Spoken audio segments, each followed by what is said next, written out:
Hello students, welcome to magnet brains Hindi medium.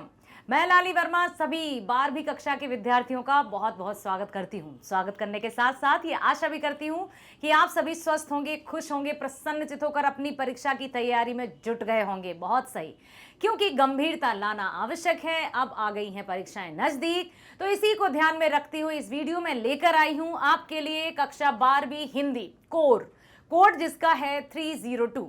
CBSE sample paper question paper solution है 2022-23। आज हम करेंगे sample paper solutions. तो किस तरह से प्रश्न आएंगे, कितने नंबर के प्रश्न आएंगे, सब कुछ जानेंगे आप इस वीडियो में। सो प्लीज मेरे साथ बने रहिएगा ताकि आप हर एक प्रश्न को सुनकर उसको समझ सको और परीक्षा के लिए एकदम 100% तैयार हो सको। तो आ जाओ मेरे साथ, शुरू करते हैं। सबसे पहले हम चलते हैं सामान्य और आवश्यक निर्देश। मेरी बात ध्यान से सुनिएगा कि अक्सर क्या होता है, जो सामान्य निर्देश रहते हैं, सामान्य और आवश्यक निर्देश को विद्यार्थी सिर्फ और सिर्फ सामान्य ही समझकर उनको ध्यान में नहीं देते हैं और उनको पढ़ते भी नहीं हैं। तो आप लोग ऐसी भूल बिल्कुल मत कीजिएगा। सामान्य तो हैं लेकिन आवश्यक भी हैं, क्योंकि ये निर्देश इतने आवश्यक हैं कि यदि आप इन निर्देशों का सही से ध्यानपूर्वक इनको पढ़ लोगे और उनका पालन कर लोगे तो आप बिल्कुल बहुत अच्छे अंक प्राप्त कर पाओगे आपकी भाषा में, हिंदी में। जी, तो देखिए, चलते हैं हम प्रतिदर्श प्रश्न पत्र। प्रतिदर्श का पता ही आपको, सैंपल पेपर 2022-23, विषय हिंदी है, जिसको कोर या आधार हिंदी में कहते हैं। कोड है 302 या 302, याद रखिएगा। निर्धारित समय है आपका 3 घंटे और पूर्णांक है 80। ठीक है, 3 घंटों में आपको 80 नंबर का पेपर पूरा सॉल्व करना है। और चूंकि हिंदी है, भाषा है, तो पेपर तो लेंदी होगा ही। उसमें मत रहिएगा गलतफहमी में कि अभी हम आराम से लिख लेते हैं, बाद में देख लेंगे, अभी तो काफ़ी टाइम है। बहुत अच्छे से आप स्टार्टिंग से ही अपनी स्पीड रखिएगा ताकि समय से पूर्व आप पूरा करके उसको चेक भी कर सको। चलते हैं पहले निर्देश की तरफ। इस प्रश्न पत्र में 2 खंड हैं, खंड आ और बा। ठीक है, कितने खंड हैं? 2। कुल प्रश्न है 13। कुल प्रश्न आपके आएंगे खंड आ और खंड बा के मिलाकर कुल प्रश्न है 13। अब देखिए, तो खंड आ में किस तरह से वस्तुपरक प्रश्न है और खंड बा में किस तरह से वर्णनात्मक प्रश्न है, उन प्रश्नों को किस तरह से कैटेगराइज किया गया है, किस तरह से श्रेणीबद्ध किया गया है, वही आप देखेंगे। खंड आ में 45, ठीक है, 45 वस्तुपरक प्रश्न पूछे जाए हैं, जिनमें से केवल 40 प्रश्नों के ही उत्तर आपको देने हैं। खंड आ की हम बात कर रहे हैं, जिसमें 45 वस्तुपरक मतलब समझते हो ना, वस्तुनिष्ठ बहुविकल्पीय प्रश्न, ठीक, जिसमें से आपको 40 प्रश्नों के उत्तर देने हैं। और खंड बा में वर्णात्मक प्रश्न है, अर्थात सब्जेक्टिव है, जिनमें आपको उत्तर लिखने होंगे। प्रश्नों के उचित आंतरिक विकल्प भी दिए गए हैं। प्रश्नों के उचित आंतरिक विकल्प समझते हैं आप? आंतरिक विकल्प मतलब कोई भी 4 प्रश्न दिए हैं, उनमें से कोई 3 प्रश्न कीजिए तो एक आपका विकल्प में चला जाएगा। कोई 3 प्रश्नों में से किन्हीं 2 प्रश्नों के उत्तर दीजिए। तो आंतरिक मतलब प्रश्न को ध्यानपूर्वक पढ़ना। सबसे महत्वपूर्ण बात है कि आप प्रश्न को ध्यानपूर्वक पढ़ना। हर एक प्रश्न को ध्यान से पढ़ोगे तो उत्तर आप बहुत अच्छे से लिख पाओगे। ठीक, प्रश्नों के उत्तर दिए गए निर्देशों का पालन करते हुए ही दीजिएगा। जो भी निर्देश आपको दिए जाएंगे उनका पालन करना है और उसी के अनुसार आपको पेपर सॉल्व करना है। दोनों खंडों के प्रश्नों के उत्तर देना अनिवार्य है। ठीक है, अनिवार्य का अर्थ आप समझते ही होंगे, जिसको टाल नहीं सकते। दोनों खंडों को बहुत अच्छे से आपको प्रश्नों को पढ़ना है और उनका समाधान लिखना है। यथासंभव दोनों खंडों के प्रश्नों के उत्तर क्रमशः लिखिए। ये बहुत आवश्यक होता है कि यथासंभव, मैं तो यही कहूंगी कि बिल्कुल आप पूरा प्रयास ही कीजिएगा, माइंडसेट यही लेकर जाइएगा कि हम जिस तरह का पेपर है, जिस तरह का फॉर्मेट है, उसी फॉर्मेट उसी क्रम में हम पेपर सॉल्व करेंगे। यथासंभव दोनों खंडों के प्रश्नों के उत्तर क्रमशः दीजिए, सीरियल वाइज। जैसे खंड आ में पहले दिए हैं उनको सॉल्व कर लो, फिर खंड बा की तरफ चलो। यदि आपको लग रहा है कि खंड आ में से कोई प्रश्न आपको नहीं आ रहा है तो उतना स्पेस छोड़ दो और चूंकि खंड आ तो टिक द करेक्ट है ना, वस्तुनिष्ठ प्रश्न है, वस्तुपरक प्रश्न है, तो उसमें आप एक माइंड सेट बनाकर चलना कि यदि जो भी प्रश्न नहीं आ रहा है, चाहे वो खंड आ का हो या खंड बा का हो, और आप सोचेंगे कि इसको मैं बाद में कर लूं, तो उतना स्पेस आप जरूर छोड़ दीजिएगा। ये मत सोचना कि हम बाद में कर लेंगे। बाद में होता है क्या, जब 2.5 घंटे आपके हो जाएंगे और केवल आधा घंटा रहेगा, तो आप हड़बड़ाहट में भूल जाओगे। ये हड़बड़ाहट नहीं होगी कब, जबकि आप स्टार्टिंग से बहुत कॉन्फिडेंटली अच्छे से क्वेश्चंस को पढ़ोगे और उसको सॉल्व करोगे। ठीक है, तो बिल्कुल आपको भरपूर कोशिश यही करना है कि आप ध्यानपूर्वक सभी प्रश्नों को करेंगे और क्रम अनुसार करेंगे। चलते हैं हम पहले प्रश्न की ओर। टोटल जो प्रश्न है, कुल प्रश्न 13 हैं। ठीक है, पहला प्रश्न है अपठित गद्यांश, जो कि आपका 10 नंबर का है। अपठित गद्यांश है 10 नंबर का, जिसमें एक एक नंबर के 10 प्रश्न पूछे जाएंगे। निम्नलिखित गद्यांश को ध्यानपूर्वक पढ़कर सर्वाधिक उपयुक्त उत्तर वाले विकल्प को चुनकर लिखिए। सर्वाधिक उपयुक्त, जो सबसे उपयुक्त हो, ठीक है, जो सबसे सही हो, उसी विकल्प को चुनना है आपको। देखिए, ध्यान से पढ़िएगा, सुनिएगा। उपवास और संयम से आत्महत्या के साधन नहीं है। भोजन का असली स्वाद उसी को मिलता है जो कुछ दिन बिना खाए भी रह सकता है। व्यक्तेन भुजितः, जीवन का भोग त्याग के साथ करो। यह केवल परमात्मा का ही उपदेश नहीं है, क्योंकि संयम से भोग करने पर जीवन में जो आनंद प्राप्त होता है वह निराभोगी बनकर भोगने से नहीं मिल पाता। जिंदगी की 2 सूरतें हैं। एक तो यह है कि आदमी बड़े से बड़ा मकसद के लिए कोशिश करे। कोई भी कितने भी बड़ा मकसद क्यों ना हो, सबसे पहले हमें उसकी कोशिश करना है। जगमगाती हुई जीत पर पंजा डालने के लिए हाथ बढ़ाएं, और अगर असफलताएं कदम कदम पर जोश की रोशनी के साथ अंधियाली का जाला बुन रही हैं। ऐसा होता है कि जब भी हम कोई अच्छा कार्य करने जाते हैं, रास्ते में बाधाएं आती हैं, तब हमें क्या करना है, तब भी वह पीछे को पांव ना हटाए, अर्थात हमें नित्य निरंतरता के साथ आगे ही बढ़ते जाना है।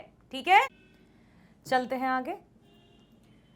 दूसरी सूरत यह है कि उन गरीब आत्माओं का हम जोली बन जाएं, जो ना तो बहुत अधिक सुख पाती है और ना जिन्हें बहुत अधिक दुख पाने का ही संयोग है, क्योंकि वे आत्माएं ऐसी गोधूली में बसती हैं जहां ना तो जीत हंसती है और ना कभी हार के रोने की आवाज सुनाई देती है।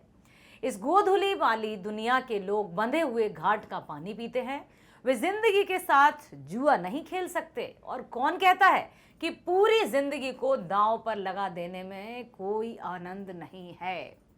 अर्थात कहने का समझ गए आप कि कुल मिलाकर हमें अपने जीवन में आने वाली बाधाओं से घबराना नहीं है। हाँ, हर एक समय संतुलन बना के चलना है, ना तो भोगों में अधिक लिप्त रहना है और ना ही इतना हाथ पर हाथ रखे बैठना है। जनमत की उपेक्षा करके जीने वाला आदमी दुनिया की असली ताकत होता है, और मनुष्यता को प्रकाश भी उसी आदमी से मिलता है। जिंदगी से अंत में हम उतना ही पाते हैं जितनी की उसमें पूंजी लगाते हैं, अर्थात जो बोगे वही पाओगे। जितना हम कहते हैं ना, जितना घी डालेंगे या जितनी शक्कर डालेंगे उतना ही मीठा होगा, तो जितनी मेहनत करेंगे उतना हमें फल प्राप्त होगा। यह पूंजी लगाना जिंदगी के संकटों का सामना करना है, उसके उस पन्ने को उलट कर पढ़ना है जिसके सभी अक्षर फूलों से ही नहीं, कुछ अंगारों से भी लिखे गए हैं। जिंदगी का भेद कुछ उसे ही मालूम है जो यह जानकर चलता है कि जिंदगी कभी भी खत्म ना होने वाली चीज है। ये शरीर तो मर जाता है, लेकिन जीवन, जिंदगी तो चलती रहती है। आपने वो पोयम सुनी होगी ना, जीवन नहीं मरा करता है।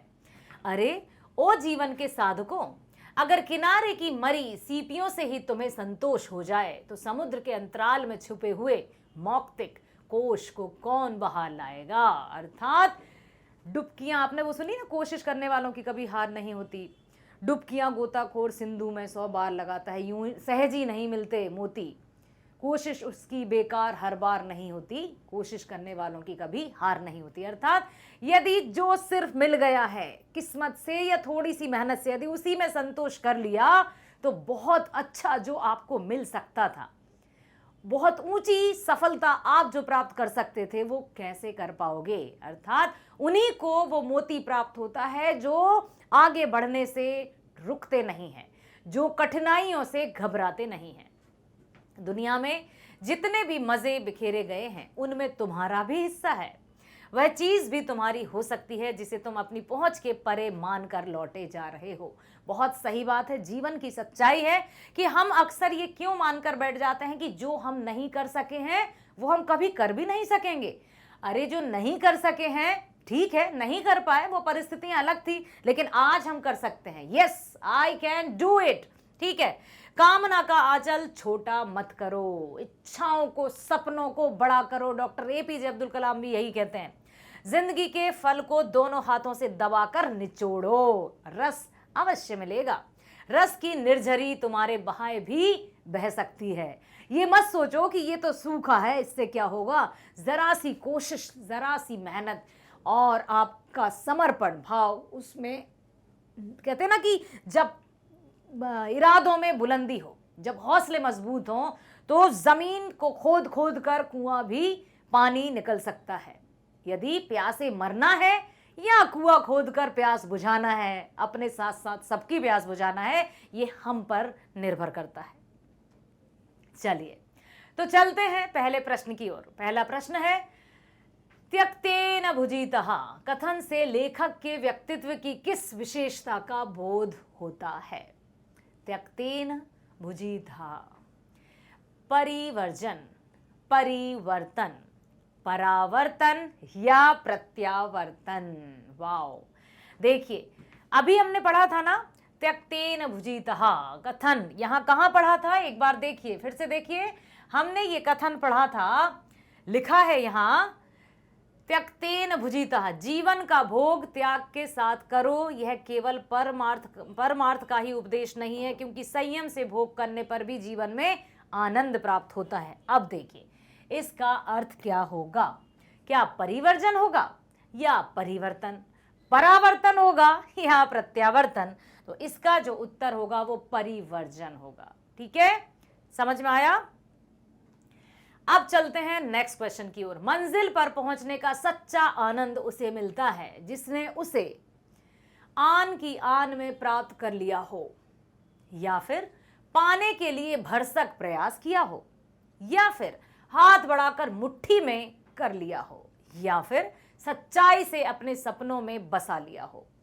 ऑप्शंस बिल्कुल इसी तरह से आएंगे कि आपको लगेगा जैसे ठीक है, दो तो मान लिया कि नहीं है, लेकिन दो जो रहेंगे वो एकदम नियरेस्ट रहेंगे, जिनको आपको ध्यानपूर्वक पढ़ना है, समझना है। क्योंकि आपको पता है कि जितना अच्छे भाव के साथ आप गद्यांश पढ़ लोगे, जो आपका रीडिंग टाइम रहेगा, तो यहां पर आप उत्तरों को चुन पाओगे। तो मंजिल पर पहुंचने का सच्चा आनंद किसे मिलता है? आन की आन में प्राप्त कर लिया हो? नहीं शायद। पाने के लिए भरसक प्रयास किया हो, हाथ बढ़ाकर मुट्ठी में कर लिया हो, या सच्चाई से अपने सपनों में बसा लिया हो। क्या लगता है आपको, पहला, दूसरा, तीसरा या चौथा? बताइए जल्दी। क्या आपको दूसरा? यस, पाने के लिए भरसक प्रयास। भरसक प्रयास मतलब पूरी तरह से अपनी पूरी मेहनत लगा दो, फिर कैसे नहीं आपको मंजिल मिलती।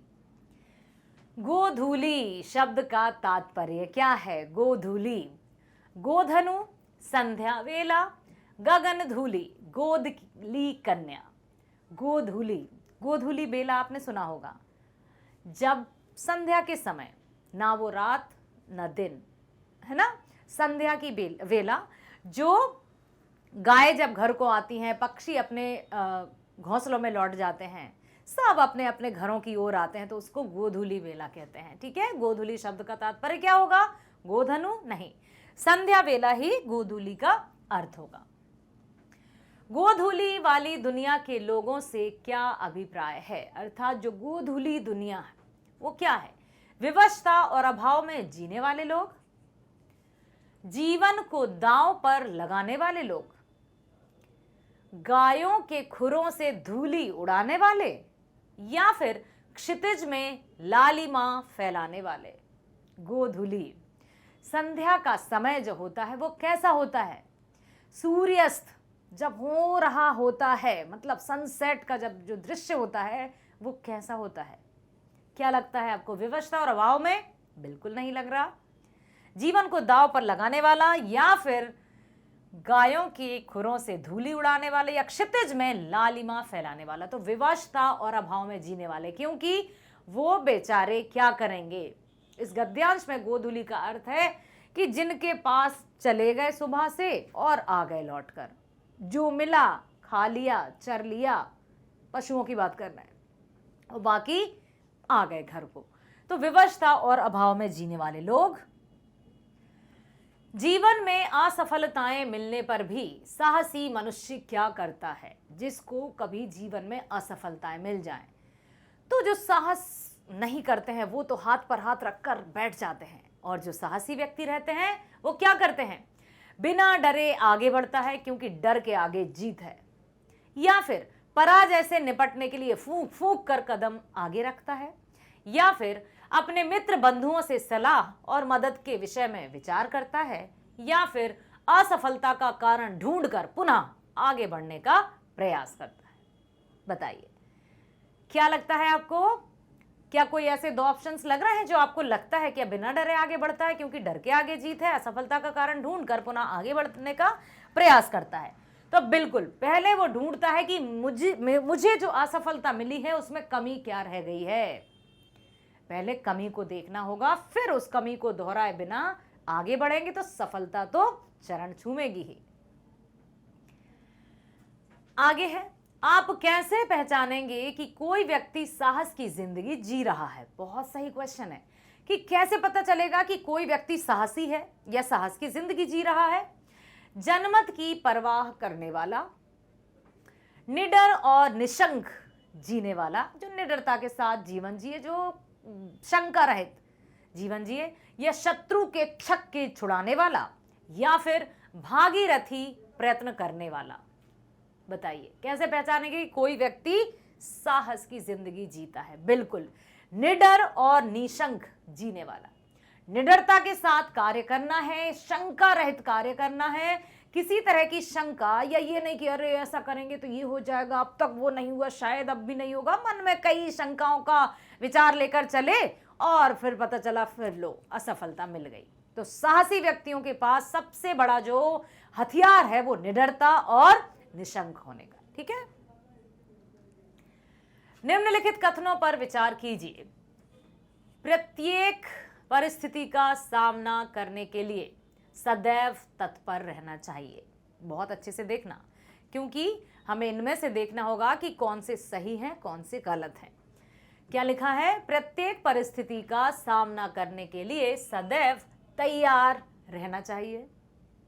दूसरा है, मनुष्य अपने दृढ़ मंतव्य, मतलब मन शक्ति को बढ़ाना, एकदम पूरे दृढ़ निश्चय जैसे, मनुष्य अपने दृढ़ मंतव्य व कठिन परिश्रम से सर्वोच्च प्राप्ति की ओर अग्रसर रहता है।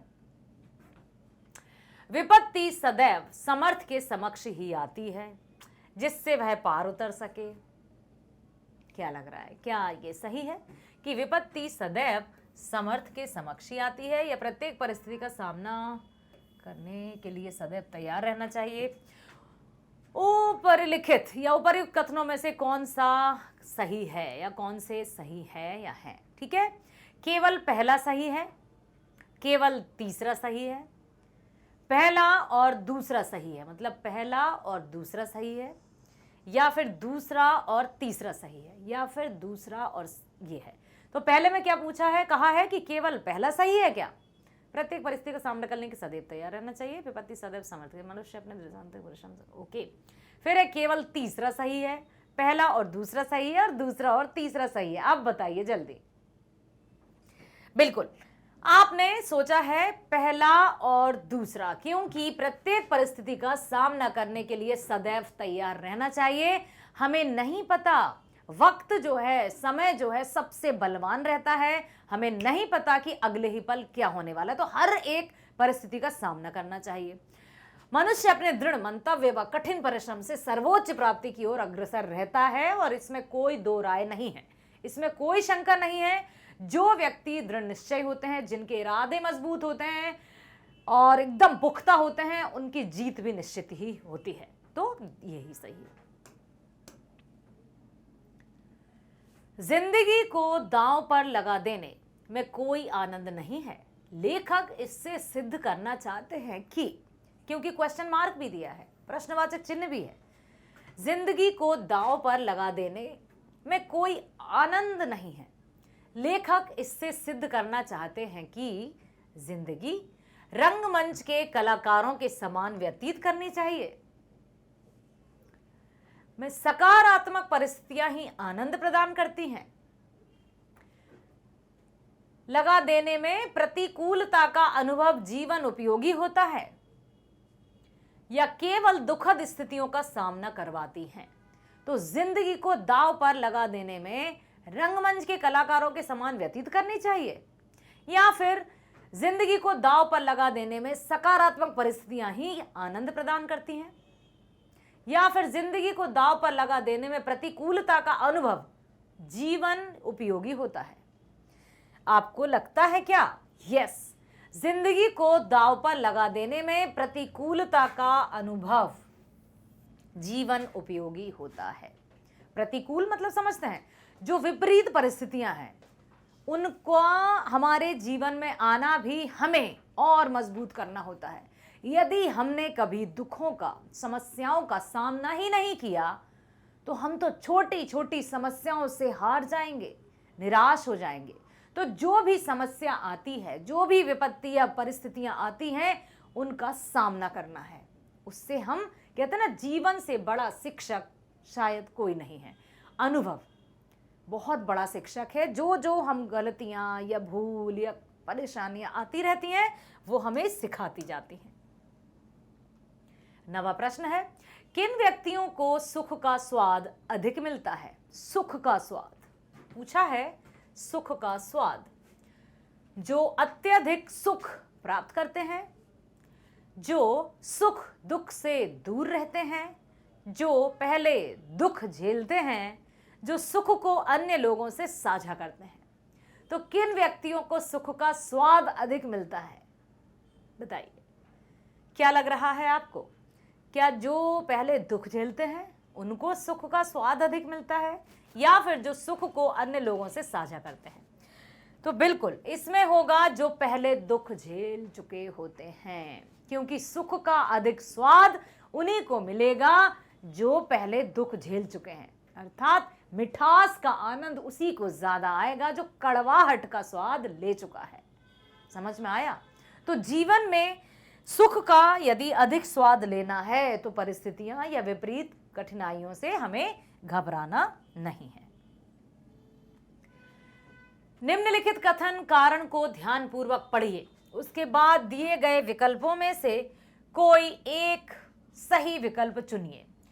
अपठित गद्यांश का 10वां प्रश्न है। आपको पता ही है 10 नंबर का है हमारा अपठित गद्यांश। 10 नंबर, 80 में से 10 नंबर का अपठित गद्यांश, और 10 नंबर बहुत होते हैं।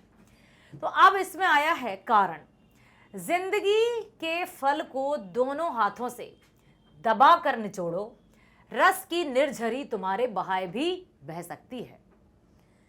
अब कारण है, कथन ये रहा, इसका कारण है, जिंदगी रूपी फल का रसास्वादन करने के लिए दोनों हाथों से श्रम करना होगा। तो का कथन ए तथा कारण बी, ठीक है, दोनों सही हैं तथा कारण कथन की सही व्याख्या करता है। कहने का तात्पर्य है कि ए तथा बी दोनों सही हैं। ये जो कथन है इसका कारण ये सही है। पहला जो है आपको बता रहा है कि इस कथन का कारण सही है, मतलब ए तथा कारण बी दोनों सही हैं तथा कारण कथन की सही व्याख्या करता है। या फिर कथन ए गलत है लेकिन कारण बी सही है। अब इनका ये कहना है। नेक्स्ट है कथन ए तथा कारण बी दोनों गलत हैं, या फिर कथन ए सही है लेकिन कारण बी उसकी गलत व्याख्या करता है। तो अच्छे से देख लीजिए क्या इसका अर्थ यही है कि जिंदगी के फल को दोनों हाथों से दबाकर निचोड़ो, रस की निर्झरी तुम्हारे बहाए भी बह सकती है। कारण दिया है, जिंदगी रूपी फल का रसास्वादन करने के लिए दोनों हाथों से श्रम करना होगा। क्या आपको लगता है कि ये सही है, फर्स्ट वन, या आपको लगता है कि ये है, या आपको लगता है कि ये है या ये है? बताइए, क्या लगता है आपको? जी हाँ, बिल्कुल, कथन ए तथा कारण बी दोनों सही हैं। सही बताया है कि जिंदगी के फल को दोनों हाथों से दबाकर निचोड़ो तो रस की निर्झरी तुम्हारे बहाए भी बह सकती है। जिंदगी रूपी फल का रसास्वादन करने के लिए दोनों हाथों से श्रम करना होगा। ठीक है, चलते हैं प्रश्न दूसरे की तरफ। टोटल 13 प्रश्न हैं, हम दूसरे प्रश्न पर आ गए हैं। निम्नलिखित पद्यांशों में से किसी एक पद्यांश से संबंधित प्रश्नों के उत्तर सही प्रश्न विकल्प चयन द्वारा कीजिए। ये 5 नंबर का है और पद्यांश रहेंगे 2। गद्यांश हमारा एक ही था जिसमें 10 प्रश्न थे विकल्पों सहित। अब दूसरे प्रश्न पर हम चले हैं जो है पद्यांश। तो निम्नलिखित पद्यांशों में से किसी एक पद्यांश को, ठीक है। चिड़िया को लाख समझाओ कि पिंजड़े के बाहर धरती बड़ी है, निर्मम है, वहां हवा में उसे बाहर जाने का टोटा है। टोटा है मतलब कमी है। यहां चुग्गा मोटा है, बाहर बहेलिए का डर है, यहां निर्भय कंठ स्वर है। बहेलिया चिड़िया मानने वाले। फिर भी चिड़िया मुक्ति का गाना गाएगी, अपने जिस्म की गंध तक नहीं मिलेगी। यूं तो बाहर समुद्र है, नदी है, झरना है, पर पाने के लिए तो भटकना है। यहां कटोरी में भरा जल गटकना है, मर जाने की आशंका से भरे होने पर भी। पिंजड़े से जितना अंग निकल सकेगा निकालेगी, हर सुजोर लगाएगी, और पिंजरा टूट जाने या खुल जाने पर उड़ जाएगी। अर्थात हम पंछी उन्मुक्त गगन के पिंजरबद्ध न रह पाएंगे, कनक तीलियों से टकराकर पुलकित पंख टूट जाएंगे। हम बहता जल पीने वाले मर जाएंगे भूखे प्यासे, कहीं भली है कटुक निबोरी, कनक कटोरी की मैदा से। यहाँ इस पोयम में या पद्यांश में यही बताया गया है कि पिंजरे में बंद पक्षी को आप कितने भी सुख सुविधाएं दो, परंतु उसे तो खुले आकाश में ही उड़ना है, उसे तो स्वतंत्र भी रहना है। और ना केवल पक्षी को बल्कि हर प्राणी को स्वतंत्रता तो प्यारी होती है। पिंजरे के भीतर चिड़िया को क्या क्या सुविधाएं उपलब्ध हैं? खाने की स्वतंत्रता, सम्मान और स्नेह, नीर, कनक, आवास और सुरक्षा। नीर मतलब समझते हो ना, जल। कनक मतलब दाना, आवास मतलब रहना और सुरक्षा। प्यार, पुरस्कार, भोजन और हवा। निश्चितता, निर्भयता, नियम और नीरसता। बताइए, पिंजड़े के भीतर चिड़िया को क्या क्या सुविधाएं उपलब्ध हैं? सुविधाओं के बारे में बात की गई है तो ये आ जाएगा, उसके पास पानी है, खाने को दाना है, रहने को घर है, मतलब उसका पिंजरा है, और सुरक्षा भी है। तो हमें कविता के आधार पर ही बताना है। बाहर सुखों का अभाव और प्राणों का संकट होने पर भी चिड़िया मुक्ति ही क्यों चाहती है? जबकि बाहर तो सुख है, अंदर, घर के अंदर बाहर सुखों का अभाव है, सुखों की कमी है, और जबकि घर के अंदर या पिंजरे में तो उसको हर सुख सुविधा दी जा रही है। लेकिन बाहर सुखों का अभाव अर्थात सुखों की कमी होने के बाद भी वह अपने परिवार से मिलना चाहती है। क्या इसलिए जाना चाहती है? वह आजाद जीवन जीना पसंद करती है, या फिर वह जीवन से मुक्ति चाहती है, या वह लंबी उड़ान भरना चाहती है? क्या करना चाहती है चिड़िया? वह आजाद जीवन जीना पसंद करती है। हर एक प्राणी को आजादी पसंद है। हर एक प्राणी चाहता है कि वह स्वतंत्रता से जीवन जिए, कोई रोक टोक ना हो। तभी तो 200 वर्षों की गुलामी के बाद हमारे भारतीय सेनानियों ने, स्वतंत्रता सेनानियों ने अपने प्राणों की आहुति देकर मातृभूमि को आजाद कराया। चिड़िया के समक्ष धरती को निर्मम बताने का मंतव्य क्या है? चिड़िया के समक्ष धरती को निर्मम बताया है। निर्मम मतलब बिना ममता की। क्यों बताया है? इसके पीछे आखिर कवि की क्या मंशा है? भयावह स्थिति उत्पन्न करना, छोटे जीव के प्रति दया भाव बताना, या बहेलिए से बचाव की प्रेरणा देना। बहेलिया मतलब समझते हो ना, जो पक्षियों को मारते हैं। या जीवन उपयोगी वस्तुएं जुटाने का संघर्ष दर्शाना। तो यहां धरती को निर्मम क्यों बताया है, क्या कारण हो सकता है? कारण है भयावह स्थिति उत्पन्न करना। ठीक है, कि वहां जाओगे तो ऐसा होगा वैसा होगा, इससे अच्छा कि यहीं रहो। लेकिन फिर भी उसको तो स्वतंत्र होना है, बाहर जाना है। पद्यांश का मूल प्रतिपाद्य क्या है, मतलब मुख्य उद्देश्य प्रतिपाद्य क्या है? पिंजरे में पक्षी रखने वालों को सही राह दिखाना, पिंजरे के भीतर और बाहर की दुनिया दिखाना, पिंजरे के पक्षी की उड़ान और दर्द से परिचित कराना, या फिर पिंजरे के पक्षी के माध्यम से स्वतंत्रता का महत्व बताना। कविता का प्रतिपाद्य है पिंजरे के पक्षी के माध्यम से स्वतंत्रता का महत्व बताना, कि यूं ही नहीं मिली है हमें आजादी, बहुत मशक्कतों के बाद। वही ना, यूं ही नहीं मिलती राही को मंजिल, कुछ जुनून सा दिल में जगाना होता है। पूछा चिड़िया से कैसे बना आशियाना, बोली भरनी पड़ती है उड़ान और तिनका तिनका जुटाना होता है। अर्थात आजादी का महत्व बताना चाहते हैं कवि, पिंजरे के पक्षी के माध्यम से स्वतंत्रता का महत्व बताना चाहते हैं। कवि के संबंध में इनसे सही है कि वह कवि के संबंध में इनसे सही है कि वह प्रकृति के प्रति सचेत है, चिड़िया की सुरक्षा चाहते हैं, आजादी के समर्थक हैं, या फिर अन्न जल की उपयोगिता बताते हैं। वो चाहते क्या हैं आखिर? कवि आजादी के समर्थक हैं। ठीक है, क्योंकि दो पद्यांश है हमारे, तो एक पद्यांश हमने अभी पढ़ा जिसमें आजादी की महत्ता को बताया गया है कवि द्वारा। अब एक और पद्यांश है जो अथवा, अथवा का अर्थ होता है या। ठीक है, या तो आपको वो करना है, वो कविता सॉल्व करनी है, और जिसको अंग्रेजी में और कहते हैं। ठीक है, ठीक वही होता है या। अब पढ़ते हैं दूसरी पोएम। है जन्म लेते जगह में एक ही, है जन्म लेते जगह में एक ही पौधा उन्हें है पालता, रात में उन पर चमकता चांद भी एक ही सी चांदनी है डालता, मेह उन पर है बरसता एक सा, एक सी उन पर हवाएं हैं बहीं, पर सदा ही यह दिखाता है हमें ढंग उनके एक से होते नहीं। वाह क्या बात है जन्म लेते जगह में एक ही पौधा उन्हें है पालता, रात में उन पर चमकता चांद भी एक सी ही चांदनी है डालता, सब कुछ एक समान हो रहा है। मेह उन पर है बरसता एक सा, मेह मतलब बादल, एक सी उन पर हवाएं हैं वहीं, पर सदा ही यह दिखाता है हमें ढंग उनके एक से होते नहीं। छेद कर कांटा किसी की उंगलियां, फाड़ देता है किसी का वर बसन, प्यार डूबी तितलियों का पर कतर, भंवर का है भेद देता श्यामतन, फूल लेकर तितलियों को गोद में, भंवर को अपना अनूठा रस पिला, निज सुगंधों और निराले ढंग से है सदा देता कली का जी खिला,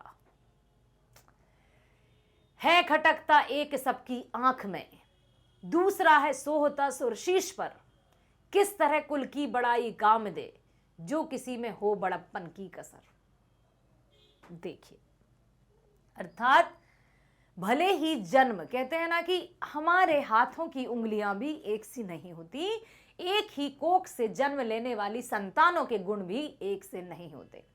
ये व्यक्ति के गुण कर्म पर आधारित है कि कौन सा व्यक्ति किस तरह का हो जाएगा, कर्मठ होगा या आलसी होगा। अर्थात हर एक व्यक्ति अपने आप का निर्माण स्वयं के बलबूते पर करता है। कुछ आइडेंटिटी होती हैं जो हमें बाय बर्थ मिलती हैं, और कुछ आइडेंटिटीज हम खुद अचीव करते हैं, एस्क्राइब्ड आइडेंटिटी और अचीव्ड आइडेंटिटी, जैसे जाति, धर्म, रंग, रूप, कद, काठी। ठीक है, ये सब हमें मिल जाती है हमारे माता पिता द्वारा। और अचीव्ड आइडेंटिटी, हम क्या कर्म कर रहे हैं, कौन सी डिग्री हमने प्राप्त कर ली है, हमारा व्यवहार कैसा है, किस क्षेत्र में है हम, ये सब हमारी अचीव्ड आइडेंटिटी है। अब है प्रस्तुत काव्यांश किससे संबंधित है? फूल और तितलियों से, फूल और पौधे से, पौधे और चांदनी से या बड़प्पन की पहचान से? बिल्कुल, तो ये है बड़प्पन की पहचान से। निम्नलिखित कथनों पर विचार कीजिए। सद्गुणों के कारण ही मनुष्य प्रेम का पात्र बनता है। परिवेशगत समानता सदैव अव्यवस्था को जन्म देती है। भौगोलिक परिस्थितियों प्राकृतिक भिन्नता का कारण है। ऊपर लिखित कथनों में से कौन सा या कौन से सही हैं? ध्यान से फिर से पढ़ लो कि सद्गुणों के कारण ही मनुष्य प्रेम का पात्र बनता है। बिल्कुल लग तो रहा है ये सही है ना? लग रहा है ना?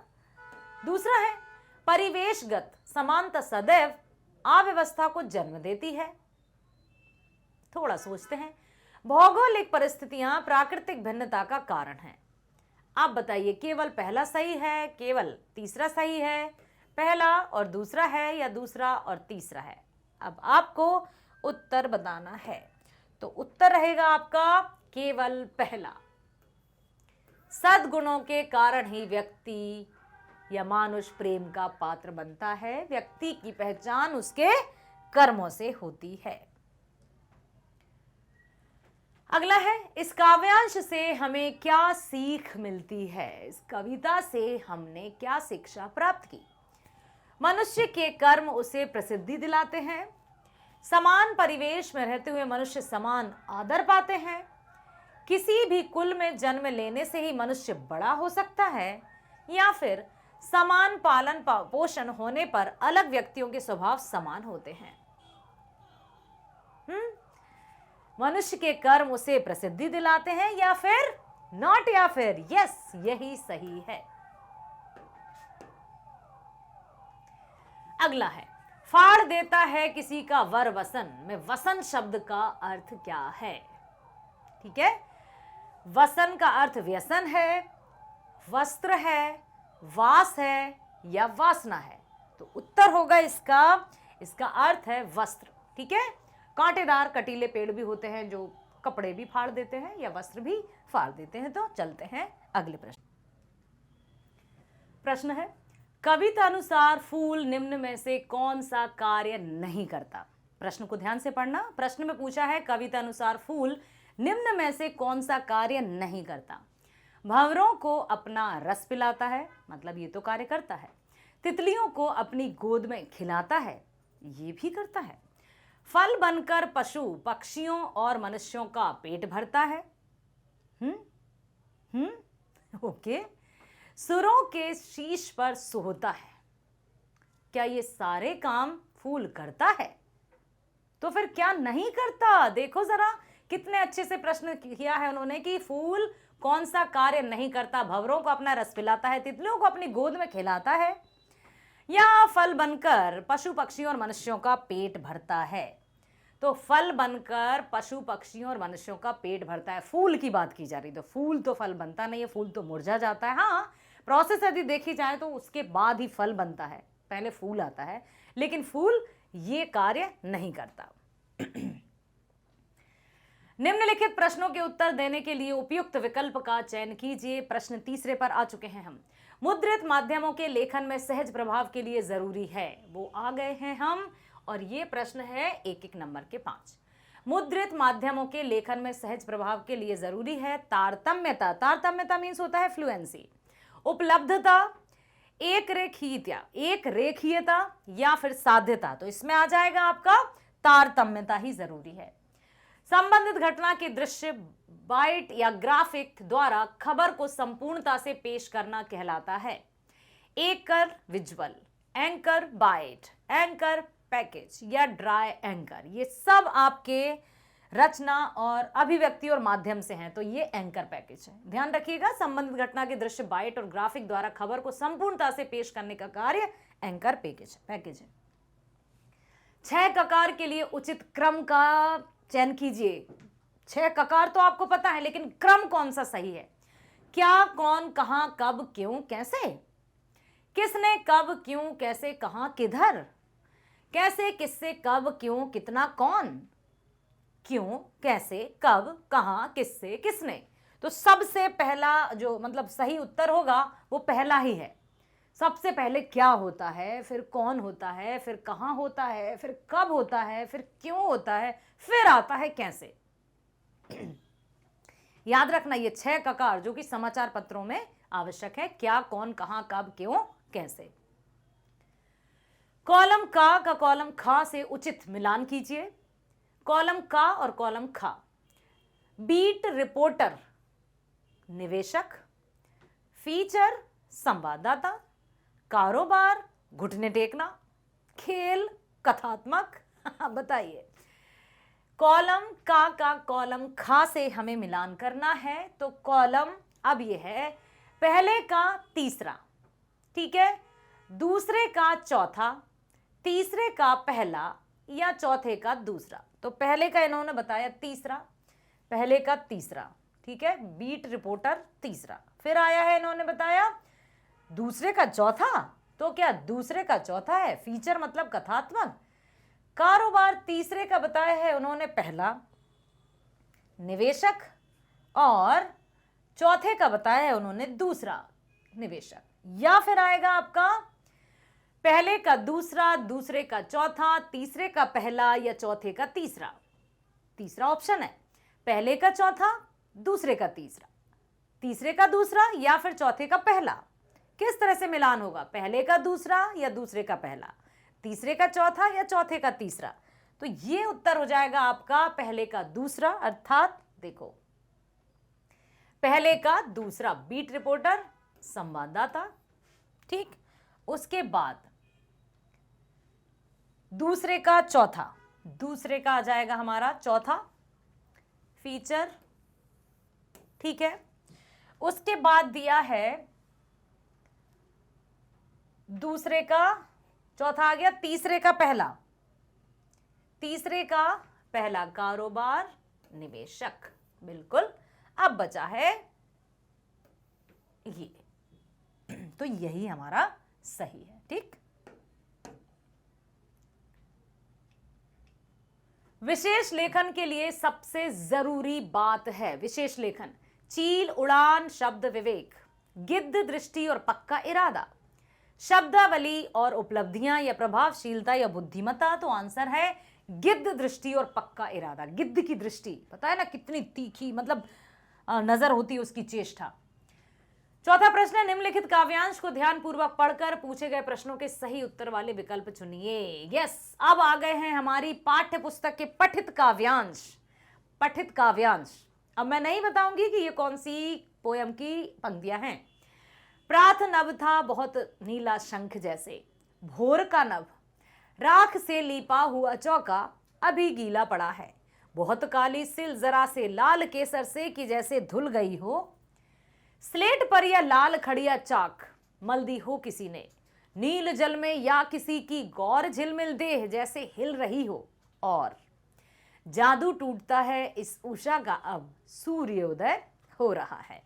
प्रश्न है, नील जल में किसी की गौर झिलमिल देह जैसे हिल रही हो में कौन सा भाव है? तरलता का, निर्मलता का, उज्ज्वलता का या सहजता का? तो है ये निर्मलता का, क्योंकि जब स्वच्छ और निर्मल जल रहता है तभी हमारी छवि उसमें दिखाई देती है। और बात की जा रही है उषा काल की, अर्थात प्रातः काल की, जब सनराइज होता है, सूर्योदय होता है। तो सूर्योदय में लालिमा छा जाती है चारों तरफ, वातावरण बहुत स्वच्छ हो जाता है। नीले नभ में उदय होता सूर्य किसके जैसा प्रतीत हो रहा है? नीले नभ में उदय होता हुआ सूर्य शंख जैसा, गौर वर्णीय सुंदरी जैसा, सिंदूर जैसा या नीले जल जैसा? तो गौर वर्णीय सुंदरी जैसा, ठीक है। इस काव्यांश में कवि ने उषा का कौन सा चित्र उपस्थित किया है? छाया चित्र, रेखा चित्र, शब्द चित्र या भित्ति चित्र? शब्द चित्र की उषा के समय का वर्णन किया है, भोर के समय का वर्णन किया है, सूर्योदय से पहले उषा, सूर्योदय से जस्ट पहले का जो दृश्य होता है वो मनोहारी होता है, उसी का शब्द चित्र यहां पर कवि ने खींचा है। अलंकार की दृष्टि से कौन सा विकल्प सही है? बहुत नीला शंख जैसे उपमा अलंकार, जादू टूटता है इस उषा का अब उत्प्रेक्षा अलंकार, सूर्य उदय हो रहा है, रूपक अलंकार, या गौर झिलमिल देह जैसे हिल रही हो, अनियुक्ति अलंकार। तो बहुत नीला शंख जैसे उपमा अलंकार, यही सही है, क्योंकि यहां पर आपको पता है ना, उपमा का अर्थ होता है तुलना करना, और तुलना का जो वाचक शब्द है वो होता है के जैसा, के समान। ठीक है, इस तरह से कवि द्वारा भोर को राख का लीपा हुआ चौका कहकर प्रतिपादित करता है कि भोर का नभ अपनी आभा से चमत्कृत होकर रहा है, रात के समय गर्म हवा फैला रहा है। यह सफेद और नीले वर्णों का अद्भुत मिश्रण है, नए परिवर्तन और आयामों का प्रतीक है। तो कवि द्वारा भोर को राख का लीपा हुआ चौका कहना प्रतिपादित करता है, भोर का राख का लीपा हुआ चौका, इसका तात्पर्य है सफेद और नीले वर्णों का अद्भुत मिश्रण है। ठीक है, निम्नलिखित गद्यांश को पढ़कर दिए गए प्रश्नों के सही विकल्प चुनिए। ये भी आपका 5 नंबर का है, पठित गद्यांश है। उषा कविता की अभी हमने पंक्तियां पढ़ी, अब पढ़ते हैं हम गद्यांश। कालिदास सौंदर्य के बाह्य आवरण को भेद कर उसके भीतर तक पहुंच सकते थे। दुख हो कि सुख, वे अपना भाव रस उस अनासक्त कृषिवल की भांति खींच लेते थे, जो निर्दलित इक्षुदंड से रस निकाल लेता है। कालिदास महान थे क्योंकि वे अनासक्त रह सके थे। कुछ इसी श्रेणी की अनासक्ति आधुनिक हिंदी कवि सुमित्रा नंदन पंत में है।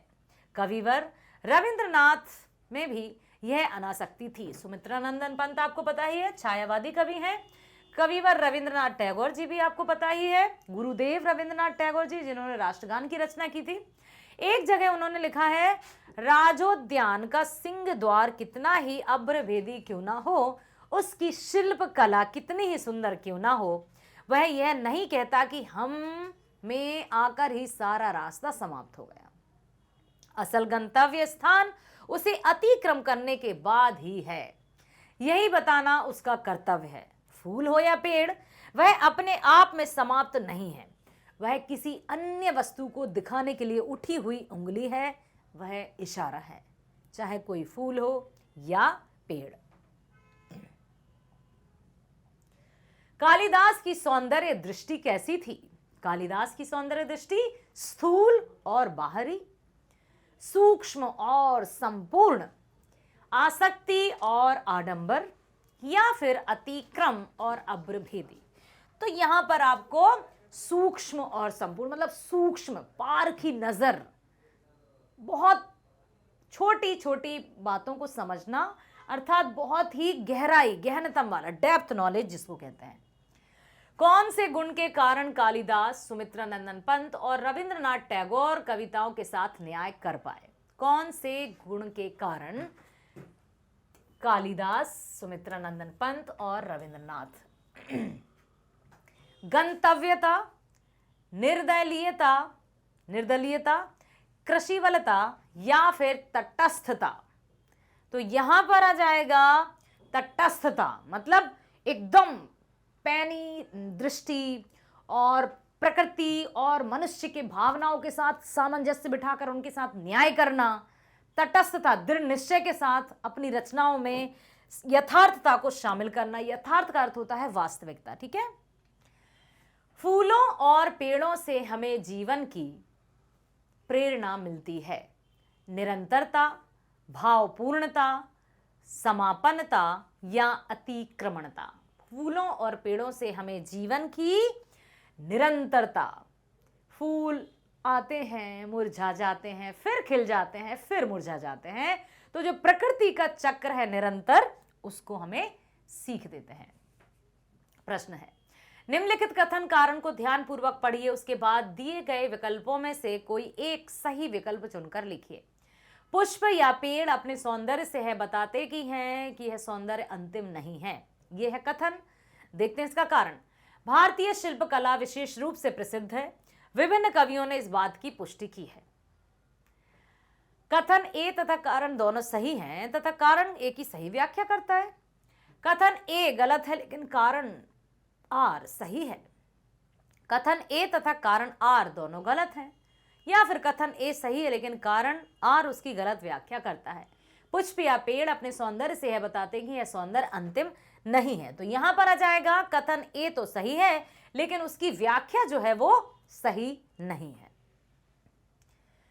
गद्यांश के आधार पर निम्नलिखित कथनों पर विचार कीजिए कि कला की कोई सीमा नहीं होती। शिरीष के वृक्ष को कालजयी अवधूत के समान कहा गया है। कालिदास की समानता आधुनिक काल के कवियों के साथ दिखाई गई है। ऊपर लिखित कथनों में से कौन सा कथन सही है?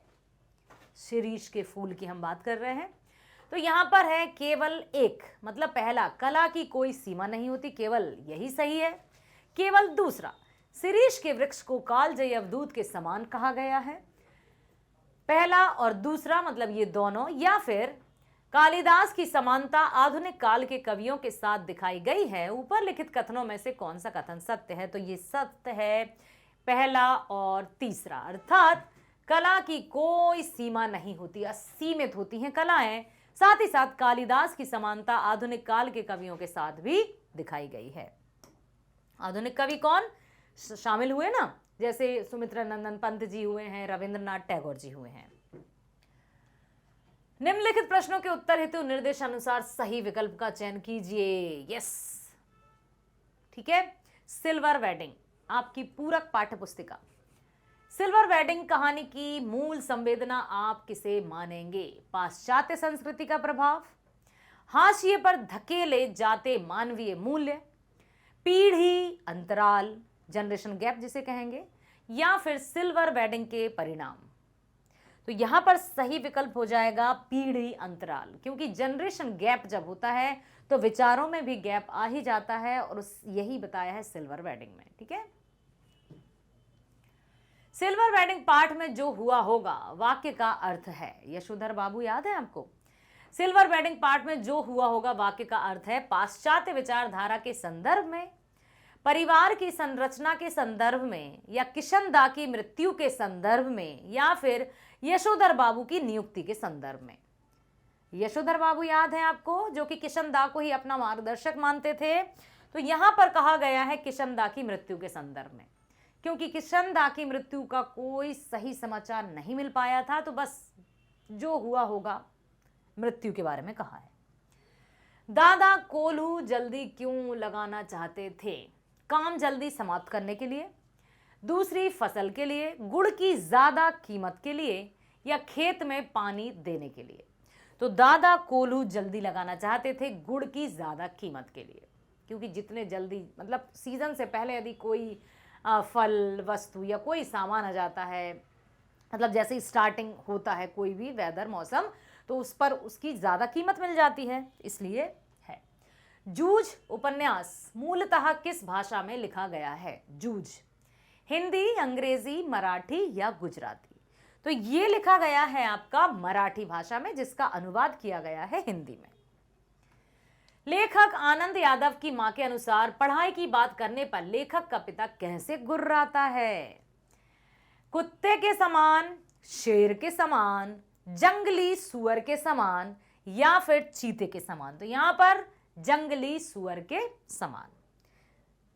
अगला प्रश्न है, सिंधु घाटी की सभ्यता के संबंध में कौन सा कथन सही नहीं है?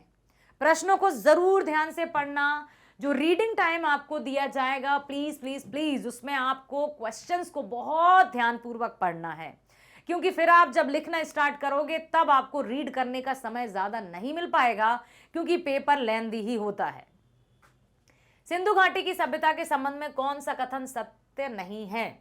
सिंधु घाटी की सभ्यता प्राचीनतम सभ्यता थी, सिंधु घाटी की सभ्यता आडंबरहीन सभ्यता थी, सिंधु घाटी की सभ्यता छोटी होते हुए भी महान थी, या फिर सिंधु घाटी की सभ्यता में राजतंत्र स्थापित नहीं था? उत्तर है सिंधु घाटी की सभ्यता में राजतंत्र स्थापित नहीं था, मतलब ये सही नहीं है, मतलब राजतंत्र स्थापित था।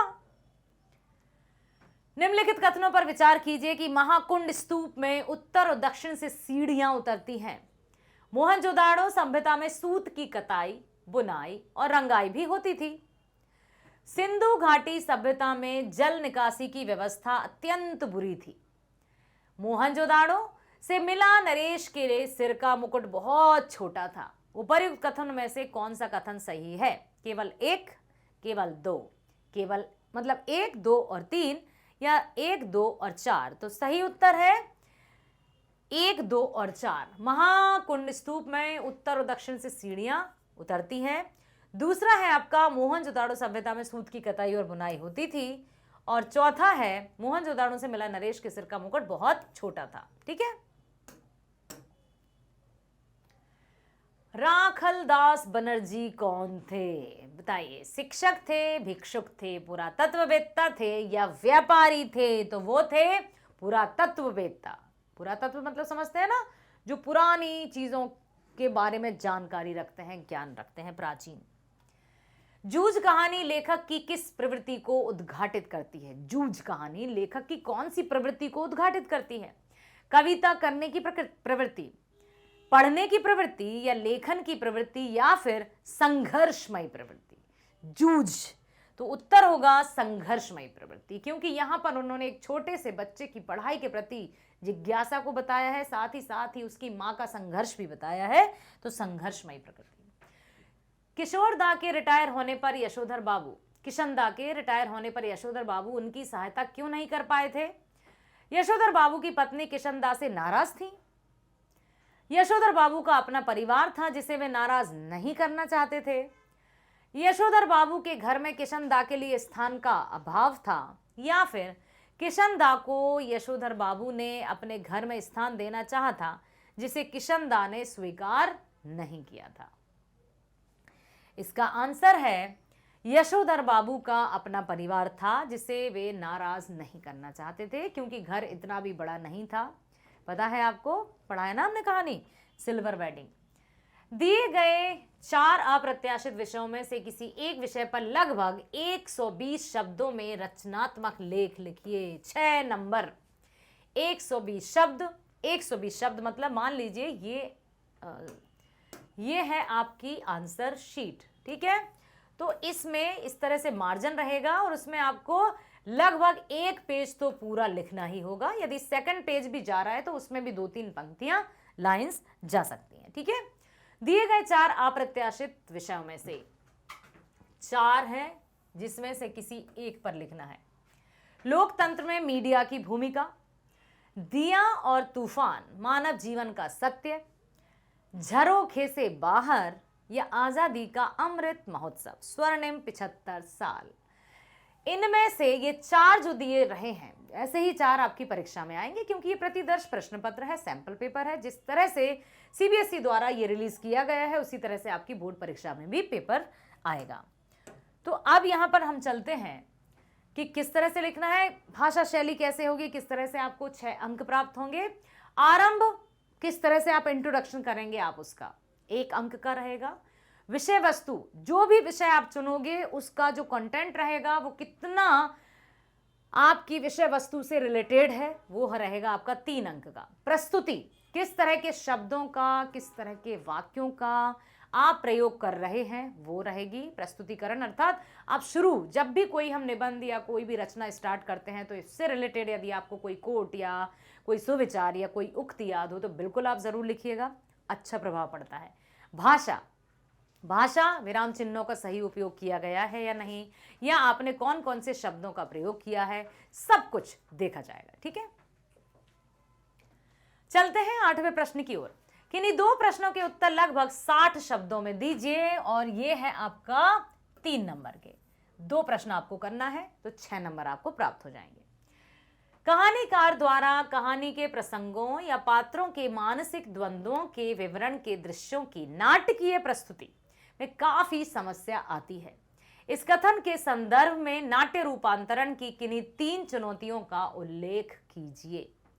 नाट्य रूपांतरण की चुनौतियां, पात्रों के मनोभावों की, मानसिक द्वंद्व के दृश्यों की, पात्रों की सोच के प्रस्तुतिकरण की। उदाहरण के लिए ईदगाह कहानी का वह हिस्सा जहां हामिद इस द्वंद्व में है कि क्या खरीदे क्या ना खरीदे। हामिद और चिमटा, आपने जरूर सुना, ये कहानी पढ़ी होगी ना, हामिद का चिमटा या ईदगाह, जिसमें उसको कुछ पैसे देती है उसकी दादी माँ और मेले में जाते हैं तो वो इसी कंफ्यूजन में रहता है कि मैं अपनी दादी माँ के लिए एक चिमटा खरीदूं क्योंकि उसके हाथ जलते हैं रोटी सेकने में, या खिलौना खरीदूं। तो यही कहानीकार द्वारा कहानी के प्रसंग में पात्रों के मानसिक द्वंद्वों के विवरण के दृश्यों में नाटकीय प्रस्तुति में समस्या काफी आती है। इस कथन के संदर्भ में नाट्य रूपांतर की किन्हीं 3 चुनौतियों का उल्लेख करना है। तो पहले तो आती है पात्रों के मनोभावों की, किस तरह से हम उनके मनोभावों को प्रकट कर सकते हैं रचना के माध्यम से। मानसिक द्वंद्व के दृश्यों की, किस तरह का द्वंद्व चल रहा है, और यहां पर पात्रों की सोच के प्रस्तुतिकरण की। अगला है रेडियो श्रव्य माध्यम है। श्रव्य मतलब समझते हो, सुनना, सुनने वाला। दृश्य मतलब देखने वाला, श्रव्य और दृश्य, ठीक है, ऑडियो विजुअल जिसको कहता है। तो रेडियो श्रव्य माध्यम है, सुनने वाला माध्यम है। यह ध्वनि के माध्यम से ही संप्रेषण करता है, इसलिए नाटक में ध्वनि संकेतों का विशिष्ट महत्व है।